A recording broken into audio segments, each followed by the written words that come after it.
The Case of the Perfect Maid. "Oh, if you please, madam, could I speak to you a moment?"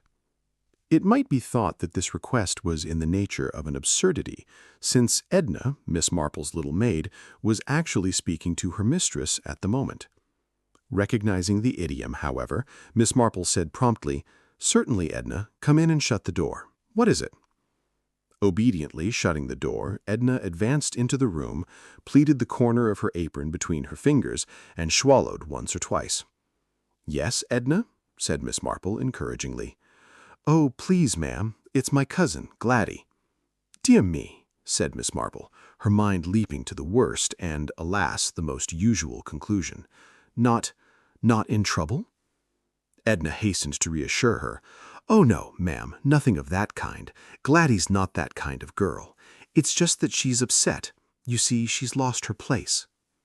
"Dear me, I'm sorry to hear that. She was at Old Hall, wasn't she, with the Mrs. Skinner?"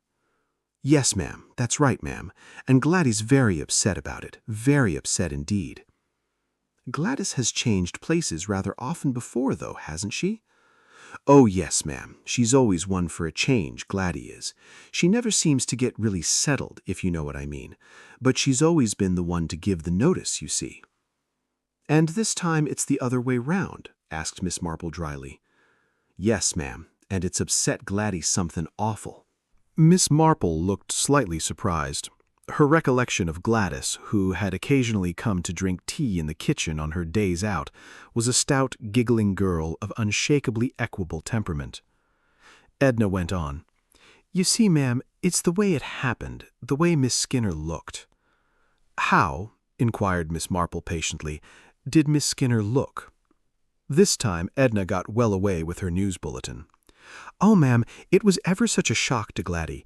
You see, one of Miss Emily's brooches was missing, and such a hue and cry for it as never was, and of course nobody likes a thing like that to happen. It's upsetting, ma'am, if you know what I mean. And Gladys helped search everywhere, and there was Miss Lavinia saying she was going to the police about it.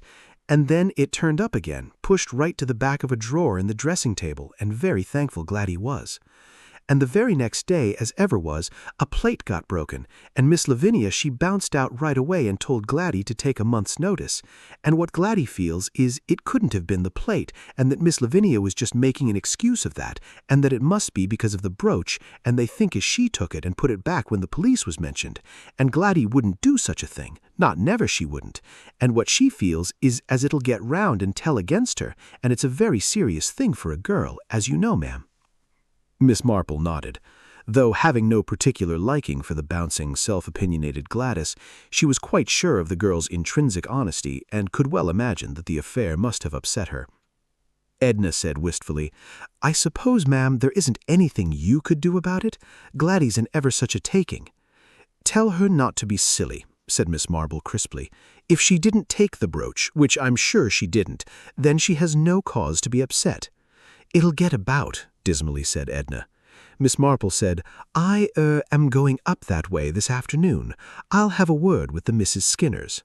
"Oh, thank you, madam." Old Hall was a big Victorian house surrounded by woods and parkland. Since it had been proved unlettable and unsaleable as it was, an enterprising speculator had divided it into 4 flats, with a central hot water system and the use of the grounds to be held in common by the tenants. The experiment had been satisfactory. A rich and eccentric old lady and her maid occupied one flat. The elder lady had a passion for birds and entertained a feathered gathering to meals every day. A retired Indian judge and his wife rented a second. A very young couple, recently married, occupied the third, and the fourth had been taken only 2 months ago by 2 maiden ladies of the name of Skinner. The 4 sets of tenants were only on the most distant terms with each other, since none of them had anything in common. The landlord had been heard to say that this was an excellent thing. What he dreaded were friendships followed by estrangements and subsequent complaints to him. Miss Marple was acquainted with all the tenants, though she knew none of them well. The elder Miss Skinner, Miss Lavinia, was what might be termed the working member of the firm. Miss Emily, the younger, spent most of her time in bed suffering from various complaints, which, in the opinion of St. Mary Mead, were largely imaginary. Only Miss Lavinia believed devoutly in her sister's martyrdom and patience under affliction, and willingly ran errands and trotted up and down to the village for things that Miss Sister had suddenly fancied. It was the view of St. Mary Mead that if Miss Emily suffered half as much as she said she did, she would have sent for Dr. Haydock long ago.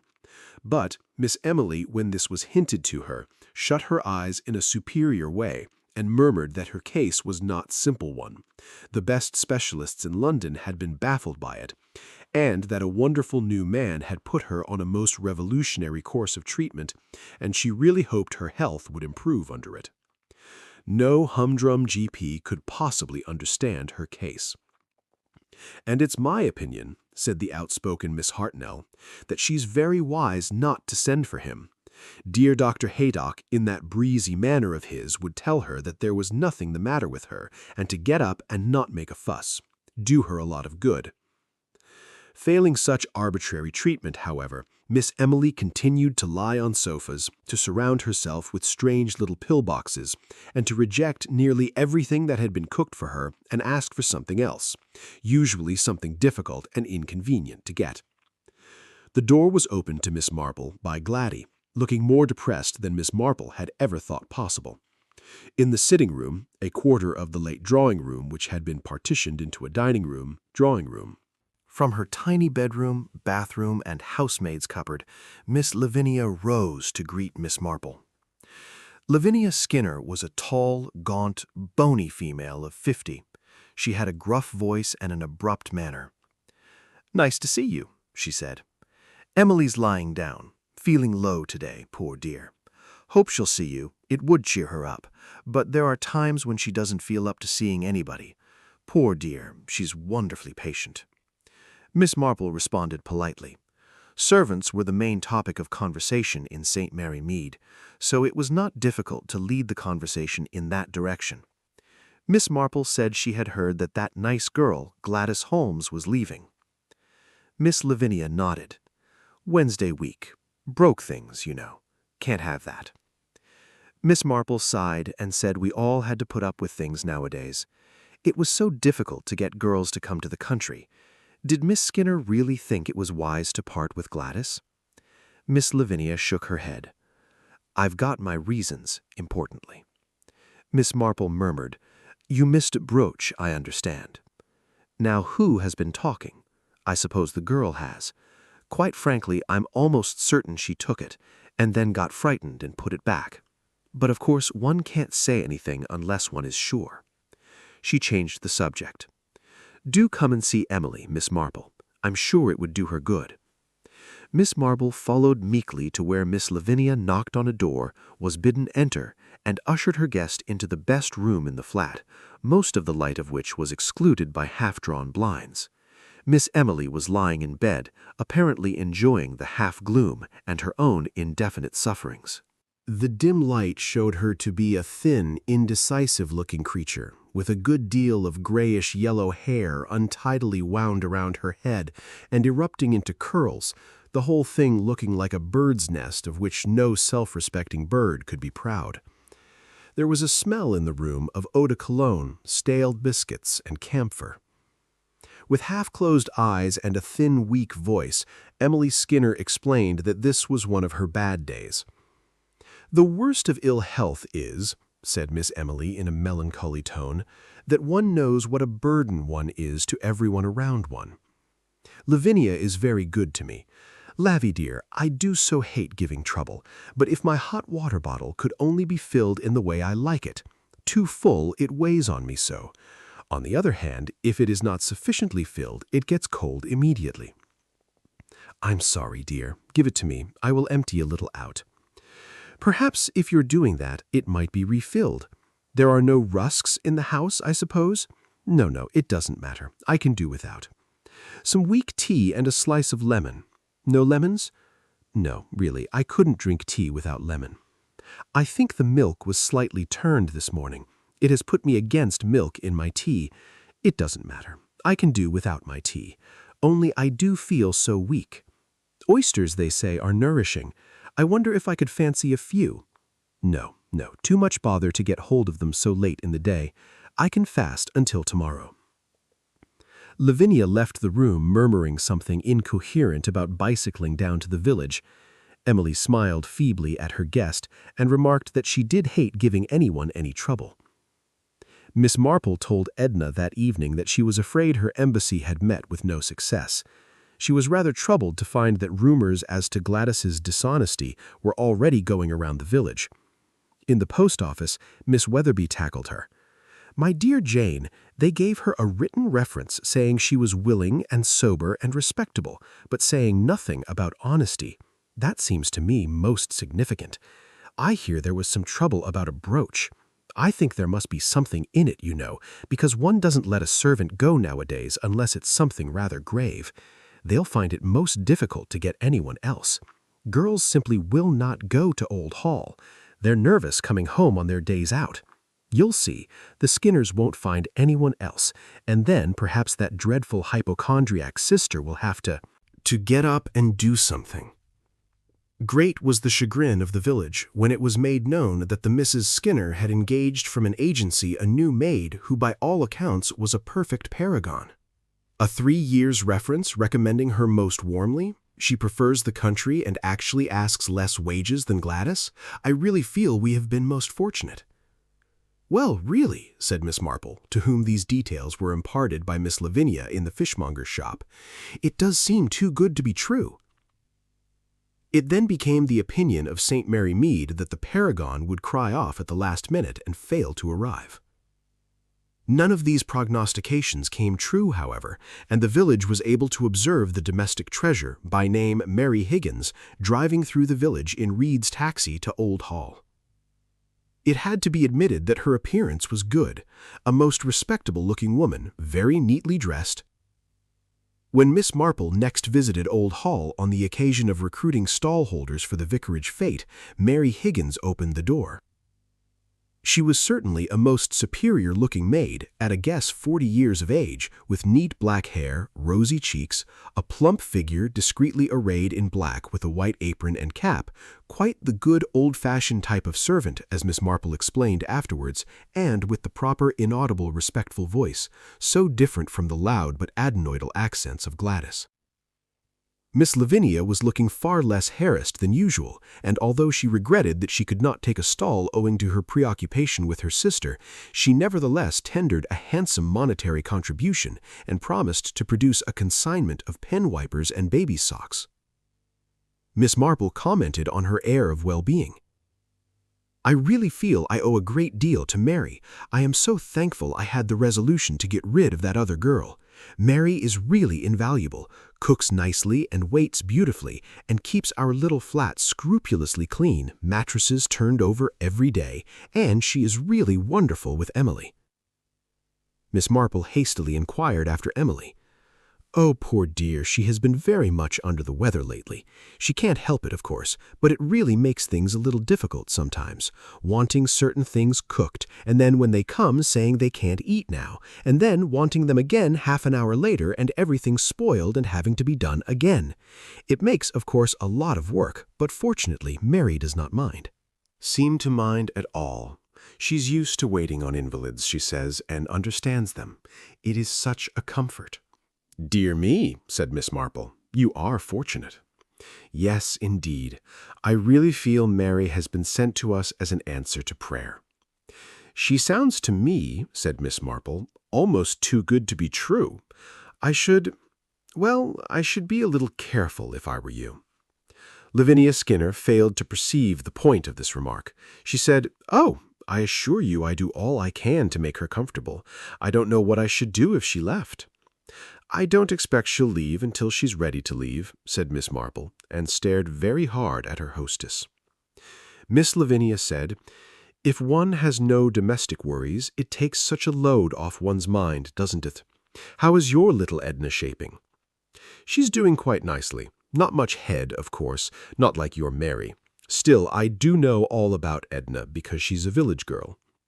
As she went out into the hall, she heard the invalid's voice fretfully raised. "This compress has been allowed to get quite dry. Dr. Allerton particularly said moisture continually renewed. There, leave it. I want a cup of tea and a boiled egg, boiled only 3 minutes and a half, remember, and send Miss Lavinia to me." The efficient Mary emerged from the bedroom, and saying to Lavinia, "Miss Emily is asking for you, madam," proceeded to open the door for Miss Marple, helping her into her coat and handing her her umbrella in the most irreproachable fashion. Miss Marple took the umbrella, dropped it, tried to pick it up, and dropped her bag, which flew open. Mary politely retrieved various odds and ends, a handkerchief, an engagement book, an old-fashioned leather purse, 2 shillings, 3 pennies, and a striped piece of peppermint rock. Miss Marple received the last with some signs of confusion. "Oh, dear, that must have been Mrs. Clement's little boy. He was sucking it, I remember, and he took my bag to play with. He must have put it inside. It's terribly sticky, isn't it? Shall I take it, madam?" "Oh, would you? Thank you so much." Mary stooped to retrieve the last item, a small mirror, upon recovering which Miss Marple exclaimed fervently, "How lucky now that that isn't broken." Thereupon she departed, Mary standing politely by the door holding a piece of candy. Of striped rock with a completely expressionless face. For 10 days longer, St. Mary Mead had to endure hearing of the excellencies of Miss Lavinia's and Miss Emily's treasure. On the 11th day, the village awoke to its big thrill. Mary, the paragon, was missing. Her bed had not been slept in, and the front door was found ajar. She had slipped out quietly during the night. And not Mary alone was missing. 2 brooches and 5 rings of Miss Lavinia's, 3 rings, a pendant, a bracelet, and 4 brooches of Miss Emily's were missing also. It was the beginning of a chapter of catastrophe. Mrs. Young Devereux had lost her diamonds, which she kept in an unlocked drawer, and also some valuable furs given to her as a wedding present. The judge and his wife also had had jewelry taken, and a certain amount of money. Mrs. Carmichael was the greatest sufferer. Not only had she some very valuable jewels, but she also kept in the flat a large sum of money which had gone. It had been Janet's evening out, and her mistress was in the habit of walking round the gardens at dusk, calling to the birds and scattering crumbs. It seemed clear that Mary, the perfect maid, had had keys to all the flats. There was, it must be confessed, a certain amount of ill-natured pleasure in St. Mary Mead. Miss Lavinia had boasted so much of her marvelous Mary. "And all the time, my dear, just a common thief." Interesting revelations followed.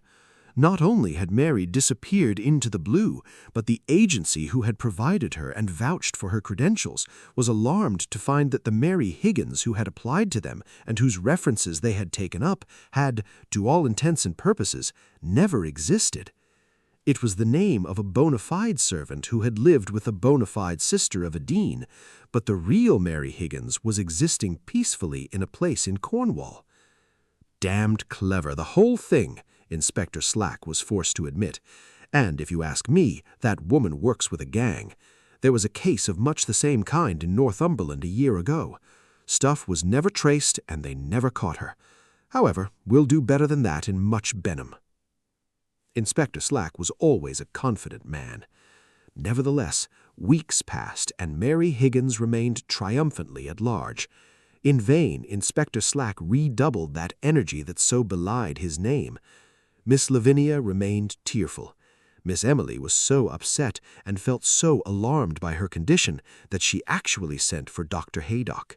The whole of the village was terribly anxious to know what he thought of Miss Emily's claims to ill health, but naturally could not ask him. Satisfactory data came to hand on the subject, however, through Mr. Meek, the chemist's assistant, who was walking out with Clara, Mrs. Price Ridley's maid. It was then known that Dr. Haydock had prescribed a mixture of asafoetida and valerian, which, according to Mr. Meek, was the stock remedy for malingerers in the army.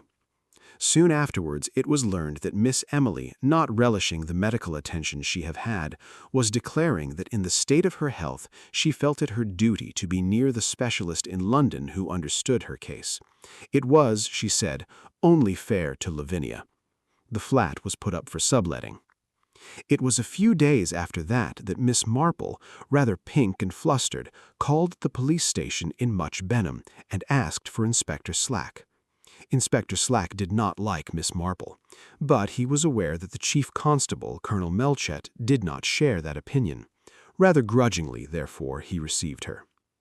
"Good afternoon, Miss Marple. What can I do for you?" "Oh, dear," said Miss Marple, "I'm afraid you're in a hurry." "Lots of work on, but I can spare a few moments." "Oh, dear," said Miss Marple, "I hope I shall be able to put what I say properly. So difficult, you know, to explain oneself, don't you think? No, perhaps you don't. But you see, not having been educated in the modern style, just a governess, you know, who taught one the dates of the kings of England and general knowledge, Dr. Brewer, 3 kinds of diseases of wheat, blight, mildew. Now, what was the third? Was it smut?" "Do you want to talk about smut?" asked Inspector Slack, and then blushed. "Oh, no, no," Miss Marple hastily disclaimed any wish to talk about smut. "Just an illustration, you know, and how needles are made and all that. Discursive, you know, but not teaching one to keep to the point, which is what I want to do. It's about Miss Skinner's maid, Gladys, you know." "Mary Higgins," said the inspector. "Oh, yes, the second maid, but it's Gladys Holmes, I mean. Rather an impertinent girl, and far too pleased with herself, but really strictly honest, and it's so important that that should be recognized." "No charge against her, so far as I know," the inspector said. No, I know there isn't a charge, but that makes it worse, because you see, people go on thinking things. Oh dear, I knew I should explain things badly. What I really mean is that the important thing is to find Mary Higgins. Certainly, said Inspector Slack. Have you any ideas on the subject? Well, as a matter of fact, I have, said Miss Marple. May I ask you a question? Are fingerprints of no use to you? Ah, said Inspector Slack, that's where she was a bit too artful for us. Did most of her work in rubber gloves or housemaid's gloves, it seems. And she'd been careful, wiped off everything in her bedroom and on the sink, couldn't find a single fingerprint in the place. If you did have fingerprints, would it help? It might, madam. They may be known at the yard. This isn't her first job, I'd say. Miss Marple nodded brightly. She opened her bag and extracted a small cardboard box. Inside it, wedged in cotton wool, was a small mirror. From my handbag, said Miss Marple. The maid's prints are on it. I think they should be satisfactory. She touched an extremely sticky substance a moment previously. Inspector Slack stared. Did you get her fingerprints on purpose? Of course. You suspected her then? Well, you know, it did strike me that she was a little too good to be true. I practically told Miss Lavinia so, but she simply wouldn't take the hint. I'm afraid, you know, Inspector, that I don't believe in paragons. Most of us have our faults, and domestic service shows them up very quickly. Well, said Inspector Slack, recovering his balance, I'm obliged to you, I'm sure. We'll send these up to the yard and see what they have to say. He stopped. Miss Marple had put her head a little on one side and was regarding him with a good deal of meaning. You wouldn't consider, I suppose, Inspector, looking a little nearer home? What do you mean, Miss Marple? It's very difficult to explain, but when you come across a peculiar thing, you notice it, although often peculiar things may be the merest trifles. I've felt that all along, you know. I mean about Gladys and the brooch. She's an honest girl. She didn't take that brooch. Then why did Miss Skinner think she did? Miss Skinner's not a fool, far from it. Why was she so anxious to let a girl go who was a good servant when servants are hard to get?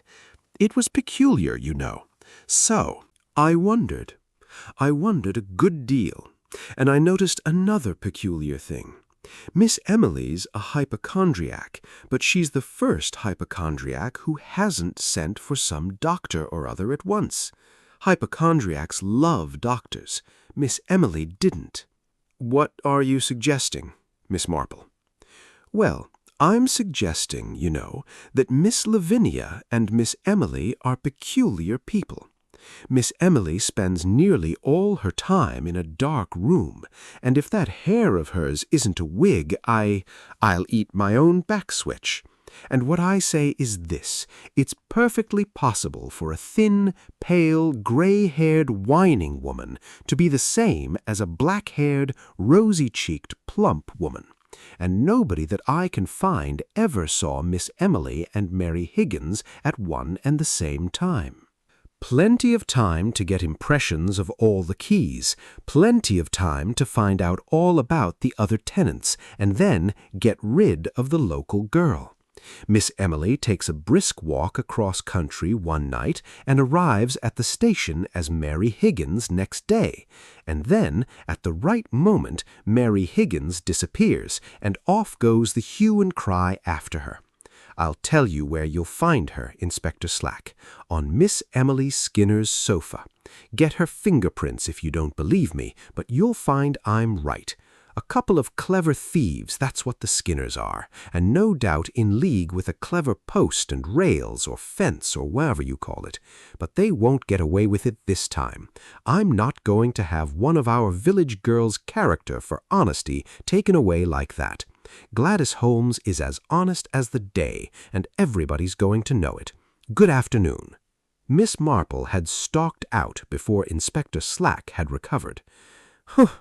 I wonder if she's right. He soon found out that Miss Marple was right again. Colonel Melchett congratulated Slack on his efficiency, and Miss Marple had Gladys come to tea with Edna and spoke to her seriously on settling down in a good situation when she got one.